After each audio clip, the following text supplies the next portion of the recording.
Good morning, everybody. Welcome to Saturday Lightning Talks. We're just going to start up in a minute.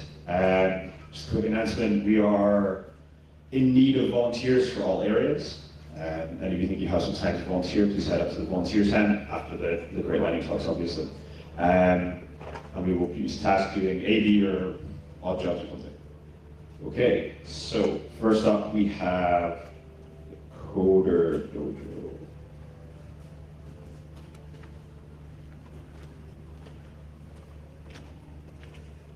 Is the speaker here?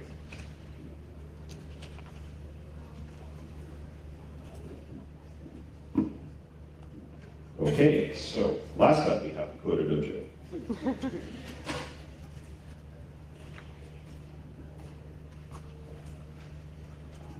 And all things Android malware? Yeah.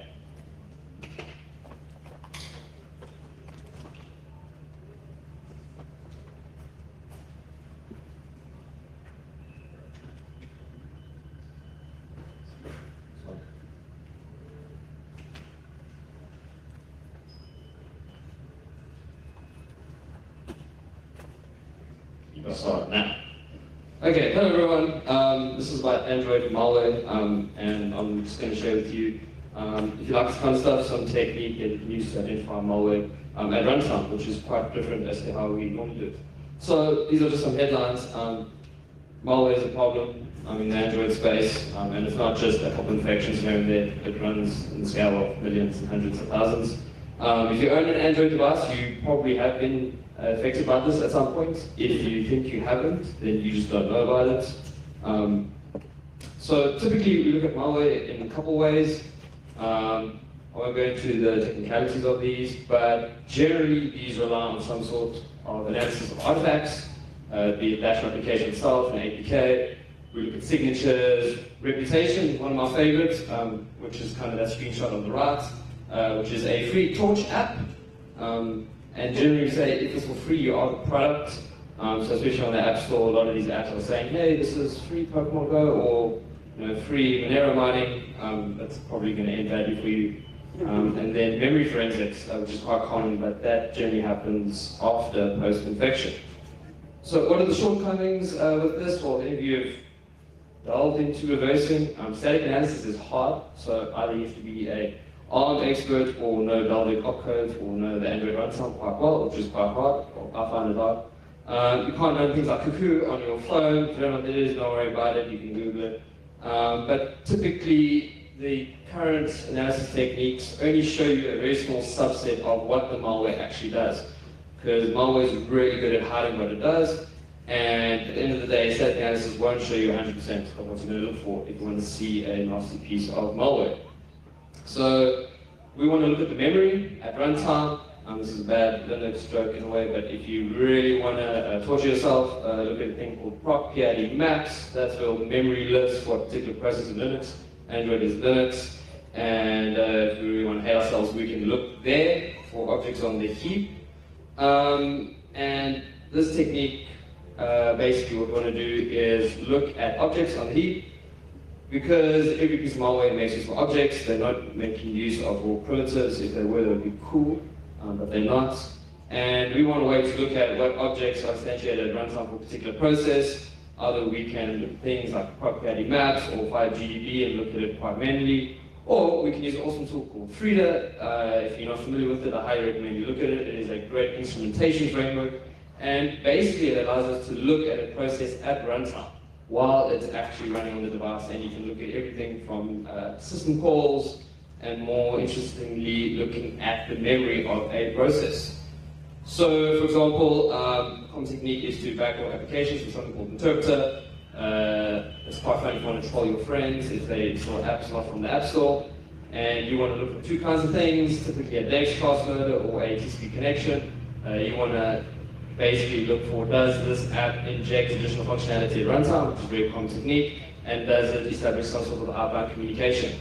90% of the time, malware will make use of these two techniques, and this is often missed by static analysis because any functionality that is important from the DNS password, you will not see with static analysis. You have to actually invoke it at runtime and to see this actually happening.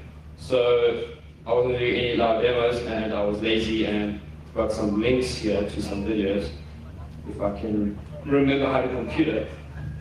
And I think it just did it there also magically. So basically what's happening here, we're just going to do a standard infection. This is nothing new. This is typically what a evil computer would look like. And what we've done over here is we've backdoored the Twitter application with that thing I was talking to you about earlier called Interpreter. It's a legit application, we just backdoored it.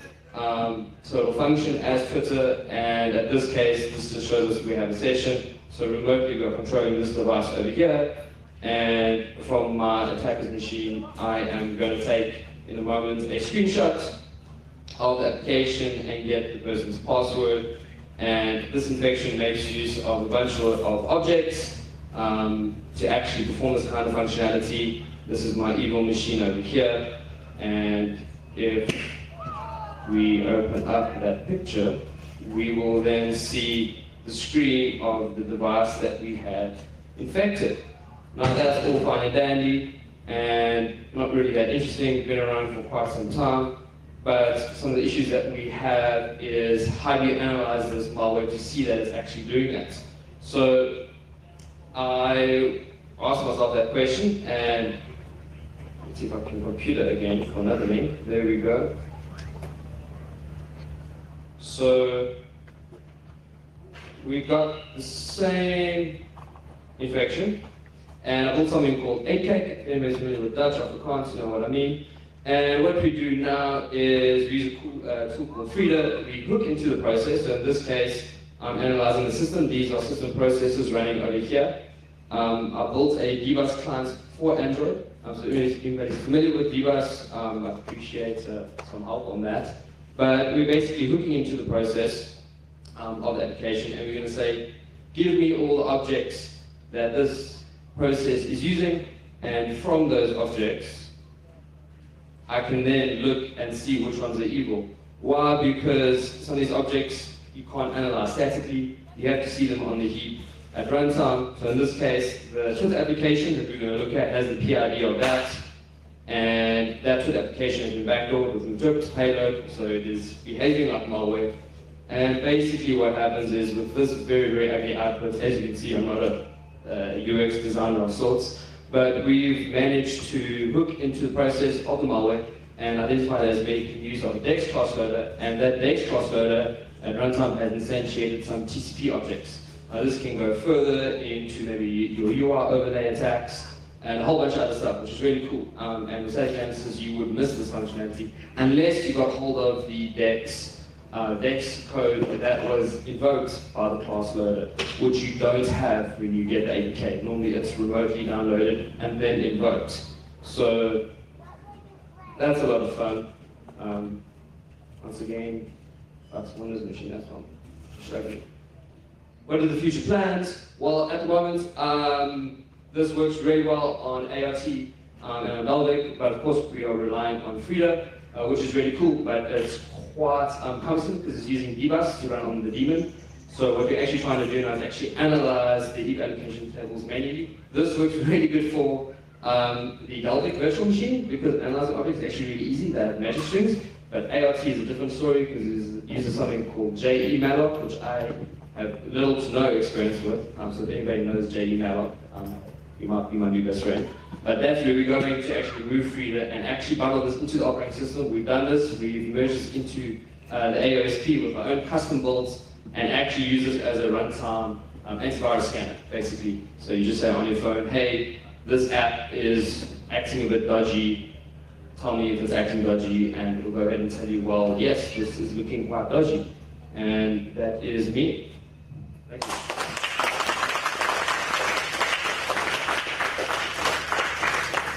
Was it under 10 minutes? Yeah, That's the first one that's ever happened.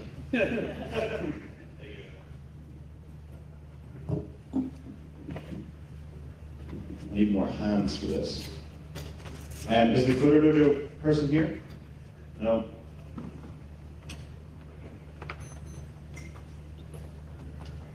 And computing with such as science and data engineering?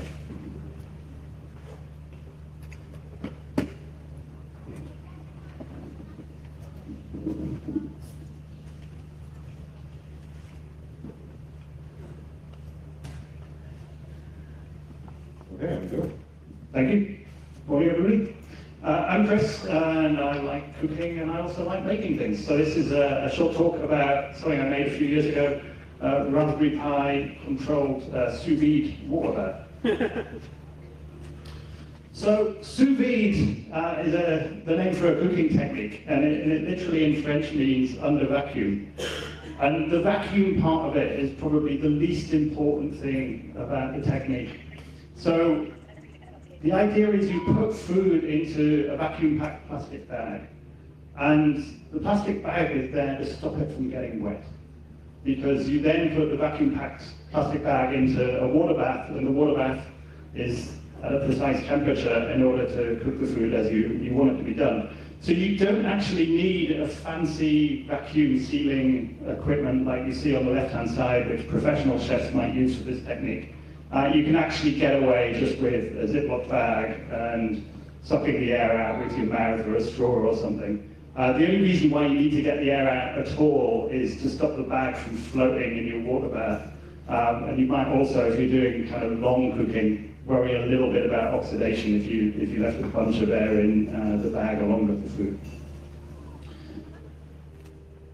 So the purpose of the sous vide technique is to have precise temperature control. And especially when we're dealing with proteins, it's about making sure that we denature just the right proteins. So most cooking is actually, technically, when you get down to it, all about either breaking down long-chain molecules or persuading short-chain molecules to join together into long-chain molecules in order to have an outcome. So if we look at the 6 different examples of eggs here on the screen, then each of those is only a few degrees centigrade apart. So going all the way from runny white and runny yolk through to essentially a hard-boiled egg is a handful of degrees for each step. And so you can go from sort of everything runny to just the yolk runny to things starting to firm up a little bit and eventually all the way to a hard-boiled egg. So sous vide is one of the techniques that's covered in this excellent book that I've kind of pulled up here, Cooking for Geeks, which is an O'Reilly book. And all O'Reilly books are great, but this is one of my favorites. And it's kind of not a typical O'Reilly book in being about a programming language or a framework. It's kind of there to say how science works in preparing food. And so, as you go through the book, it's got lots and lots of different techniques in there that are used for denaturing proteins mostly, and sous vide's in there as just one of them. So to do accurate temperature control in a water bath, in order to do this sous vide cooking, we need some kind of control system. So our input is going to be temperature. We need to be able to measure the temperature and measure that temperature reasonably accurately. And our output is going to be a heating element. And in the middle, we need some sort of control system. So we measure the temperature and we turn the heating element on and off in order to get that temperature of the water medium to be exactly where we want it to be. So the thing I put together about 5 years ago now uses a thing called a DS18B20 temperature sensor, and specifically it's a one that's immersible. So you can see in the left-hand picture here, most of the picture is the Raspberry Pi with a little daughter board on top of it for the bits and bobs I put together. And just on the right of the Raspberry Pi is the immersible temperature sensor. These things cost about £1 on eBay, and they're interfaced using a protocol called OneWire. And so a bit of what you see on top of the Raspberry Pi is just the pull-up resistor and the 3 wires that run from that sensor. So it's got 5 volts, ground, and a single data line that's pulled up with a little resistor. So that gives accurate-ish temperature. Those things output to about a resolution of 1/8 of a degree. And so that gives you the temperature starting point in terms of the input for the control system. The right-hand side shows where I did the water bath, and this was an old slow cooker. You can see the little bit of Subaru holding the old control system on the front of it together. Slow cookers do everything that we need here in that they've got a heating element and they can contain water. What they don't do is anything like accurate temperature control. And so it's got 3 settings on it there. It's got high, low, and warm. And basically all of those will boil the water inside of the slow cooker at some kind of ferocity. So if you want to cook something at 55 degrees, just turning the slow cooker on and putting it onto warm won't do that for you. So the middle of this whole thing is the control system, implemented on a Raspberry Pi, and it's running a bit of Python code to implement a control system known as PID, which is proportional, integrating, and differentiating. So the output is it's taking the temperature and it's deciding how much it wants to turn on the heating element according to a proportional relationship with the temperature difference between where it is and where you want to be, an integral of that. So if you've got a big gap between where you are and where you want to be, you want to put more temperature into the slow cooker. But you also have a differentiation term in there because as you approach where you want to be, you actually want to ramp down so that you don't overshoot the temperature that you want to be at. So that's all just implemented in a bit of Python code. And what's actually going on here in terms of output of that is 433 megahertz remote control socket. So Maplin used to sell these things when Maplin was still alive. And somebody had already created a Raspberry Pi library for that called Raspberry Pi Strug on and off, which took care of turning the remote controllers on and off. And the reason I did this was interfacing a Raspberry Pi directly to mains electricity to turn this slow cooker on and off is kind of dangerous when you're messing around with things that are wet and things that are hot. And so I wanted something that was inherently safe in the kitchen environment. And so those off-the-shelf remote control main sockets are pretty good, and it provides a huge degree of isolation between the Raspberry Pi itself and all of the hot, wet stuff.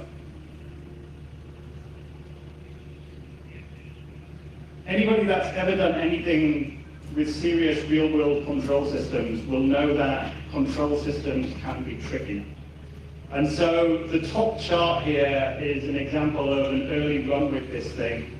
So I was trying to get the water bath at about 56 degrees, the cooker a steak at about medium rare, and you can see that it wound up there and shot across 60 degrees, reaching about 62 degrees. So that's the steak ruined already. And then a few minutes along, you can see that there was some kind of error in the control loop, and it went away to over 70 degrees. So that was the steak properly ruined at that point. And once that error was noticed, I kind of manually switched it off and the temperature slipped back down again. The lower chart is a better example of what we're trying to achieve here. And so in that example, I was aiming for 60 degrees. You can see that it ramped up quite rapidly to almost 60 degrees, then just bumbled along with a little bit of oscillation. It's almost impossible to get all of the oscillation out of the control system, but you can tune it to get that minimized. The remarkable thing in the world of machine learning and artificial intelligence is that these things still aren't auto-tuning. So, we can try and fight spam, but we still can't control the temperature of a crock pot. Reverse engineering can also be tricky. So my Maplin remote sockets, 2 of them died, and now you can't buy stuff from Maplin, so I had to reverse engineer another one a few weekends ago. And this is the output that we get from some of the diagnostic software for remote control commands. And I've had to use a platform called Pylite to re-engineer the system to replace Strug on and off. But perfect brisket at the end of the day makes it all worthwhile. and not shown here the amazing gravy that you get from all of the juices that you get in the bag when you're cooking with this technique. Thanks for your time, folks, and we're around to take more questions.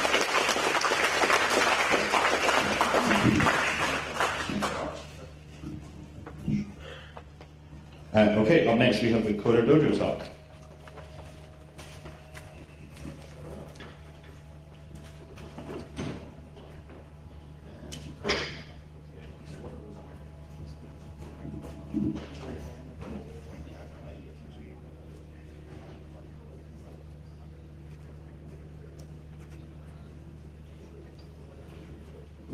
Hi everyone, my name is Richard Taylor. I work for the Raspberry Pi Foundation. I'm here today to talk about Coder Dojo.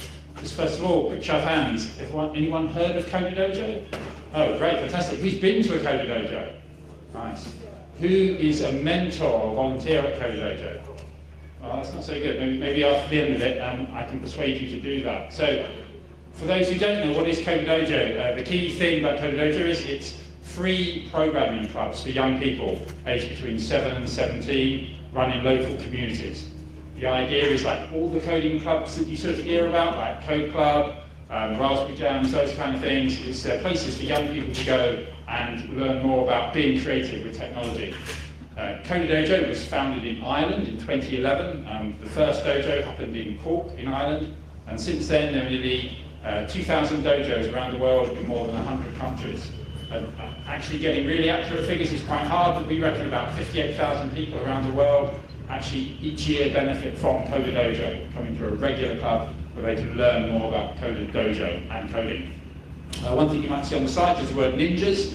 In Coder Dojo, we've kind of adopted the Japanese martial arts sort of language and stuff, so the young people who participate in Coder Dojos, they're called ninjas.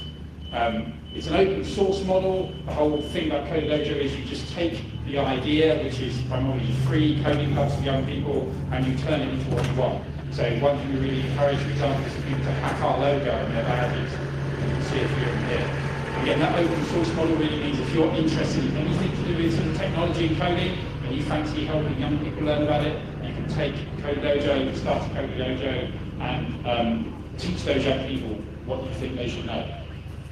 What are the benefits of a Coder Dojo? I mean, first there's the obvious one, right? You're learning to code. The national curriculum in the UK, which was revised in 2015, is a lot better now in terms of actually teaching people programming skills rather than just the old-fashioned ICT where everything kind of revolved around PowerPoint. But there's still, we hear from young people all the time that they don't get enough real programming lessons in the schools they have. My son's a prime example of that. Every computing lesson, he comes home and moans that he didn't really do anything. Isn't that right, Jasper? Yes, good, thank you. Good audience participation there for your own family. Right, it's also a really social event, right? Coder Dojos are, some people think it's going to be like a really darkened room with lots of pasty kids sitting around not talking to each other. It's not like that at all. They're very vibrant, there's a real buzz in the air and lots of mingling and people getting together and talking about things. I took my neighbour's son to Coder Dojo a couple of years ago. His parents are great, they're super creative, they're really musical and really arty, but they're not really geeks, they're not really into coding and that kind of thing. So when he came to Coder Dojo, he loved it. And the comment he made to me on the way home was, it was really great to spend time with some like-minded people. So that's the kind of social thing that Coder Dojo offers young people. It also offers them an opportunity to be really creative and to build things. Most Coder Dojos will start off with some kind of pre-configured activities where you'll learn some basics, like maybe lighting up an LED with an Arduino or doing some Minecraft hacking on a Raspberry Pi. But then it's really open-ended, and the young people are encouraged to build and make projects that satisfy their own desires. And then we have this thing called Coolest Projects, which is an opportunity for the young people to get together and share what they've built. So Coolest Projects International happens every year. It's happened for the last 3 or 4 years, and it gets bigger every year. You can see on the picture here, it's in the RDS in Dublin, and young people from Coder Dojos all around the world come to show off the things they've built over the last year. There are lots of product categories, so there's a bit of a competitive element to it. I was lucky enough this year to be a judge, as you see my t-shirt, and that's an amazing opportunity because I got to see lots of the great projects that young people had done. It is a huge thing, right? I'd never been to Dublin before this year. This is a picture I took from the front stage. The scale of it is amazing. Like 600 projects, 950 young people, all into coding, all into being creative, coming together to show off what they've made. As I say, I was a judge. I was judging the evolution category, which is kind of the random thing where it doesn't fall into any other obvious category and it's a bit advanced. That was great to see a lot of things that people are doing there. And this is the winner. This is Andre. He came all the way from Bucharest with the mentor who runs his Code Dojo in Romania. And what he built was this cycling thing. I don't know if this movie's going to work. Yeah, let's just see. This is the movie of what he built I took on my phone. Basically, it was a cycling belt. So he put some near-pixel LEDs into his belt. He had an Arduino and a custom PCB that he'd made with the help of the mentor. And he'd written an app for his phone so that he could control this belt as he cycled along. So he could do things like pretend to be a police car by having like some nice flashing red and blue lights. He could do indicators, obviously slightly more useful to help tell people which way he was going. He doesn't show it on this movie, but he could also, if he had a bad experience with the driver cut him up, he could present a nice friendly message to the driver, perhaps warning them not to be come so close in future. Slides. Swap hands, I can't use the mouse left-handed. We go. Yeah, so I was just kind of blown away by Andre. I mean, first thing is he's 9 years old, so this is a project he's built. He's had loads of help from the mentors there. And sometimes people criticise Code Dojo and they say, well, you know, this 9-year-old, he didn't do the etching of the PCB himself or by himself. Well, he didn't know. A mentor helped him to do it. The important thing for me is that he now knows that that's possible, and he sees that as something that he could do in future, maybe by himself. And that's what Code Dojo for me is all about. It's about giving young people the knowledge and the confidence to build things for themselves and to see beyond their sealed up iPad that they can't really open because it's glued together. The really important thing about Code Dojo is that, just like EMF, it's all powered by volunteers. The people who run the sessions with the young people, the people who arrange the logistics, who do the ticketing, they're all volunteers. We have a hugely impressive volunteer community in Code Dojo who help share resources, share tips and ideas, and of course get together for social events around all these projects. But really, my main call to action at the end of my talk is to just encourage any of you guys here, if you fancy helping young people learn to be creative with technology, then have a think about whether or not you could help out at a Code Dojo. There are loads of them in the UK and in Europe. If there isn't one near you, perhaps you could start one up. The process is really simple. You decide, I'm going to be a champion at Code Dojo. You find some other people to help you. Find a venue. In the UK, libraries are a really good venue for Code Dojos. We've been talking to lots of library groups around the country who are keen to get more young people coming into the dojos. Find your dojo, plan what you're going to do at that first dojo, and then promote it. And we have a Code Dojo website that allows you to do ticketing and all the promotions to help attract young people to come to the dojos. And to be honest, no Code Dojo in the UK is undersubscribed. They're all oversubscribed because the demand for this kind of thing is really high. That's all I had to say. This is how you can find out more about Code Dojo, the codedojo.org website. If you want to sign up to be a volunteer, codedojo.org/volunteer-UK.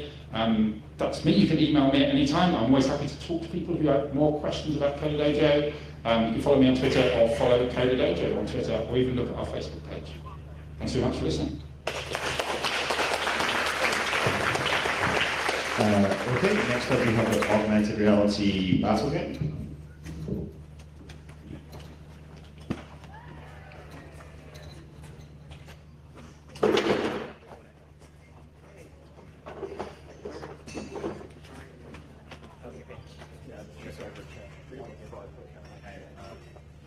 And just a quick request for more volunteers, especially to help out with lunch. So if you're free now, we would love some assistance.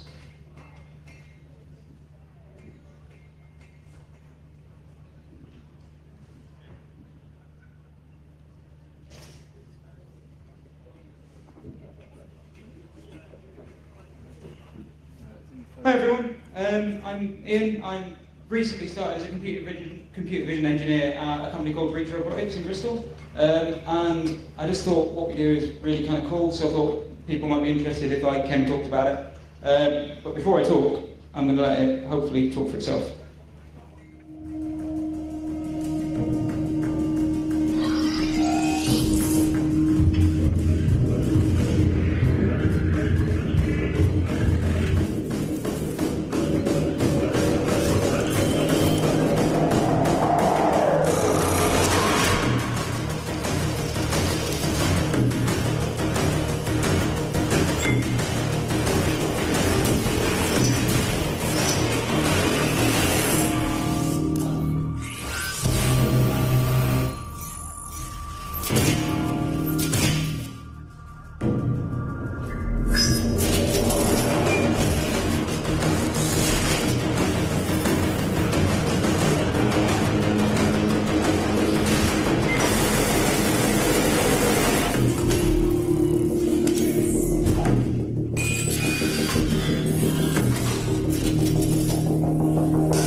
So that guy was Mechamon. There's a little one at the front here. He's our kind of main toy product at the moment. So we're a fairly mature startup now. We've been going about 4 years. I've only been on the team 5 weeks, so don't ask me too many in-depth questions because I won't be able to answer them. But the thing that really drew me to Reach was the fact that it's quite a progressive company, and it's the kind of company where we really want to get people inspired. We're all really enthusiastic, we love robots, and hopefully that's what I'm going to get across to you today. So Mechamon, this little guy here, 4-legged robot. Each leg has 3 degrees of freedom, so he's fairly nimble. He can do little flips, he can right himself, hopefully, although he's not managed it on the grass so well. And one of the things we're trying to do with this is not just have a robot that you drive around, we want to have people be able to play games with each other. So we're working on, if you've got 2 of these, you can battle them together, or if you've just got one, we're currently working on an augmented reality gaming app, which is what I'm really here to talk about, because that's what I do. So, this is a fairly old demo of our original augmented reality game. So you can see you've got your Mechamon at the bottom here, and he's fighting a virtual opponent. Basically, it's just a case of defending your base. And we've got everyone has to have a Metroids game at some point. So this gives you an idea of what we're looking for. We want to control it with the phone, we want to put it in your living room and be able to play with it. Robotics, gaming, and augmented reality. So that's cool, that works really well, and that's already there, so why do I have a job? So there's something on this image and something on that video that is the reason I have a job. I don't know if anyone can spot what might be causing us problems with this current way that we're doing it. Any ideas? Shout at me. What about if I do this? Does that give any more clues? So what we have, the only way we can track the world with the original app is to have this special map in view at all times. And that map is only about 1 metre square, which means that we're really limited on where we can drive the robot, what we can do, how we can interact with your space. And so moving that into something where we don't need that map is where I come in. The other problem is, and it's a bit more of a physical problem, is we have a robot with grippy legs so that it doesn't fall over, and we have a map that's not stuck to the ground, and the robot has to interact with the map. There is a clear problem when the robot runs on the map, moves the map, and essentially our entire game world moves. So, what we're currently working on, this is, apart from you guys, only a couple of people have seen this video, so it's very much a work in progress, is using new markerless AR technologies that are coming out on the new Android phones and the new iPhones that allow us to build up a model of the world and embed our stuff in it. So here we have a little virtual Mechamon. Our guy is the silver one, and he's fighting the gold one. And I have a working demo of this on my phone, so if anyone wants to play it later, feel free to come bug me. And I've also got a couple of Mechamon with me we can play with. And the idea is that we can move around your living room, we can fight, we can play the game, and we can embed this scenery in. So it's kind of cool, and it's kind of working. There are still a lot of challenges. So my background is computer vision, and the biggest challenge with this is we now know where your living room is, that's great, but we need to know where your robot is. And we can kind of see things that look like they're moving around, but if we want to put some of those cool effects on it like we had on that earlier video, I need to know exactly where the head is, I need to know where the legs are, I need to know how I'm moving, I need to make sure that I'm not putting my robot into some scenery that we've created, and I also need to know that that little gold robot isn't about to walk straight through a plant pot because it kind of ruins the whole illusion. So we're putting together techniques like, for example, we've got a nice shiny blue head, that's a pretty good feature, and then so you've got a blue carpet. So then what do? So I'm currently playing around with things like deep learning, neural networks to try and model what the robot looks like. But it's still kind of early days. I say it's early days, we're launching this in about a month, so it's early days, but I'm not going to sleep very much for the next month. So, the other thing that I just wanted to talk about is, as I say, the thing that attracted me to Reach was the fact that we're trying to encourage more people into robotics, we're trying to make it exciting. I mean, robots are kind of inherently exciting, but we want people to be able to take part and play with them in a more interactive way. So, one of the things we do is we're working with schools, we're working with universities, and we're trying to run internships to bring people into the fold and encourage them to do stuff with the robot. And to that end, we're working on a visual programming language, so people will be able to use a kind of Scratch-like interface to make the robot play around. The other things we have got, which have slipped my mind. Oh, yes, of course. So we're also putting together a RoboCup 2019 platform. So hopefully, come RoboCup 2019, we'll be involved with that. I think that probably covers most of it. I think I've also raced through in 7 minutes instead of 10. But thanks very much. I've got 2 of these guys with me to play around with. So yeah, come find me.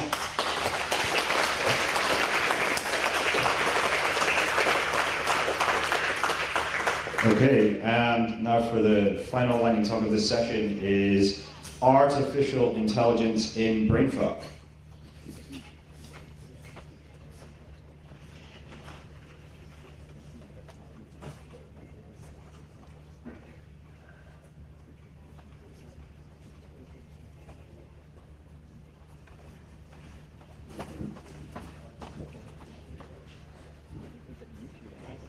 Hello, my name's Tim, and I have a website called midzar.com. It's spelled with an X, and I'm going to talk about artificial intelligence in Brainclock. Just a very quick overview. I imagine most people are familiar with Brainclock, but it's a very, very simple programming language. It was designed not to be practical, but to be fun. And it's very, very simple. It's only got 8 possible instructions. That's 8 characters that are valid. I mean, it's a little bit like programming an assembly language, but even in assembly, you've got arguments and addresses, and you know the opcodes they're quite large, 16-bit or more, and so in a way, you've got 65,000 possible instructions if you've got a 16-bit opcode.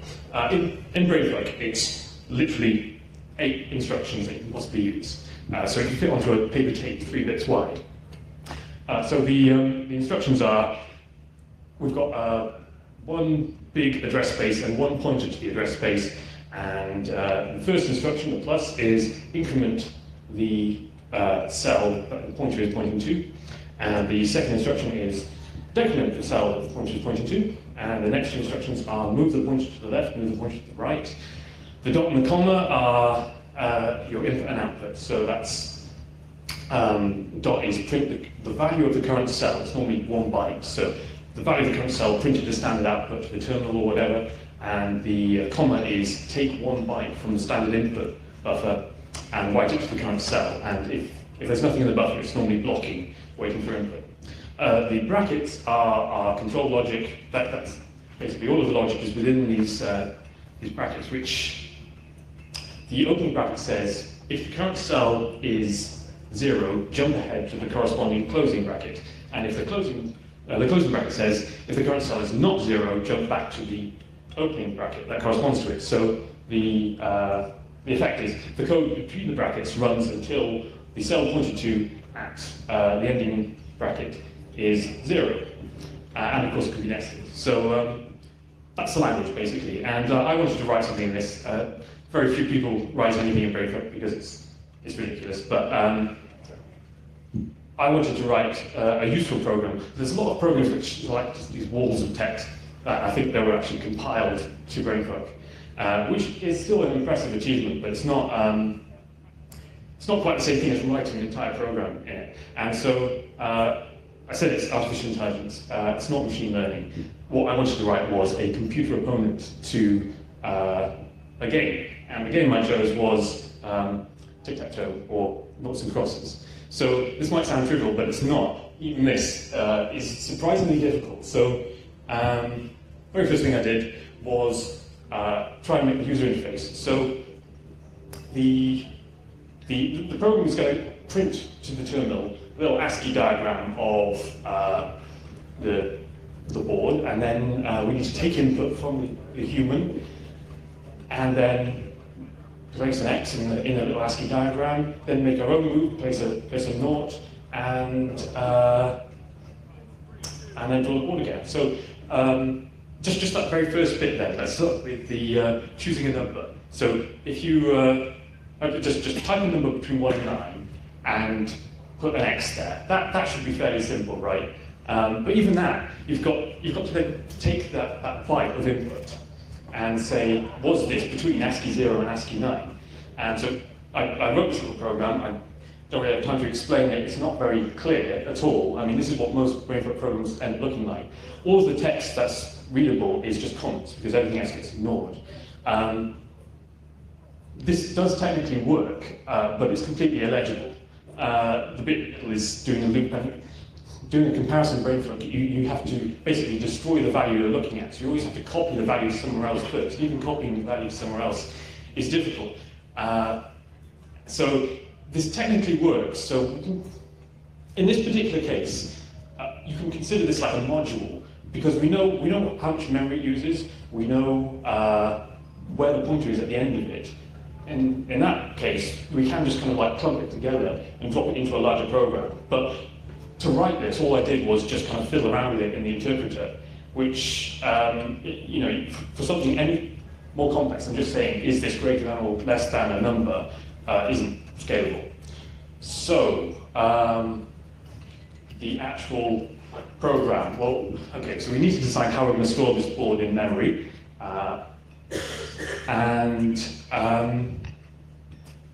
You might think, okay, well, you've got 3 possible states per grid location, so it could be empty, it could be an X, or it could be a 0, so let's just have 0, 1, 2 in 9 memory cells. But as I just explained, doing comparisons is really hard, so it becomes very, very tedious. I did try and write a program like that, and it didn't go well. So I started over and decided, okay, let's assign lots of memory as bitwise flags. Just take the whole cell and just say it will only ever be a 1 or a 0. Then we can use our brackets to do simple comparisons without, you know, if we know it's only ever going to be a 1 or a 0, the code becomes a lot less verbose. So we've got a number that the user has typed. We've confirmed that it's between a range. Now we want to go to our place in memory. So we've used three cells per grid location. Just a flag for yes, it's empty, or a flag for no, it's got an X in it, or a flag for it's got a 0. And now we want to do an indirect jump. And this is how I did that. This is, I think this is a rather elegant bit of code. This is keep decrementing the current cell and opening a bracket until it reaches 0, of course, and then move 3 spaces across for every one of those numbers that we've decremented it by. And so, you know, this works perfectly. So now we're somewhere in the array. We can check, oh yes, this cell is actually occupied, so go back to the choose a number routine, or you know, we can mark it as an X. But now we're lost because we've done an indirect jump. We need to know how to get back to our home position. Well, I suppose we could do like some kind of linked list or something, but it's going to get very complicated. What I came up with was putting markers in memory. So if you consider something like this, what we're doing here is we're checking that some code will run if the value of the cell is 1. So we decrement, then we do the is it 0, or if the value is not 1, I suppose, is some code. The point is, by putting a plus immediately after the bracket and then doing the same on the closing bracket of minus then plus, we leave the cell unchanged. So we can run this on any cell, and whether or not that code runs, the cell will have the same value it had at the beginning. So we can do something like this, which is, this is a little bit like a glider in the Game of Life demonstrations. What this code says is, keep going left until you hit a -1 value. Because I've swapped the pluses and minuses around. So I chose -1 as like this special value that will only go in certain places in memory. So after we've done our indirect jump across, we can then run back to the -1 value and know that we're at a known location. So I use this quite a lot in the program. I've just given an example of one of the bits that we're doing. So this is a test to say, has X 1? This is one of the tests to see if X is 1. This is, we move to the start of our array, we then move across by 1 to say that we're at the X flag. Then we say, is the first cell an X? Is the second cell an X? Is the third grid location an X? And if so, then we run the 2 lines in the middle there, which is run back to our reference point, move a certain position to a particular flag that we've assigned as X is 1, and set it. And then run back to where we were before, because we've got to do a whole load of other comparisons as well, and we don't want the program to break. So this sort of bit of code is repeated, then it will be repeated for all the horizontals, all the verticals, and the diagonals, and to say that x is 1. And here's another example of that. This is, how is it a draw? So we can say, first of all, we set a flag to say, yes, the board is full. Then we go through every single cell and say, is it empty? Okay, so there's a certain elegance to that, but I'll skip ahead to the demo, which is, I know I haven't really actually talked about the logic of the thing, but this is my finished code. It's all on GitHub, and talk to me afterwards if you want to learn more about it, but here's an interactive demo. So I've got my little ASCII board there, and I press, I don't know, 5, now I put an X in the middle, and the program's inside, put a thing over there, and then we can press, and then 2, and it's blocked me, and then, I don't know, let's go for a 7, 6, 8, and we put 9, and then got a draw. Anyway, feel free to play with that. I'd like to talk more about the logic of the program, but I don't think I've got time in this talk. So, yeah, that's it. Thank you.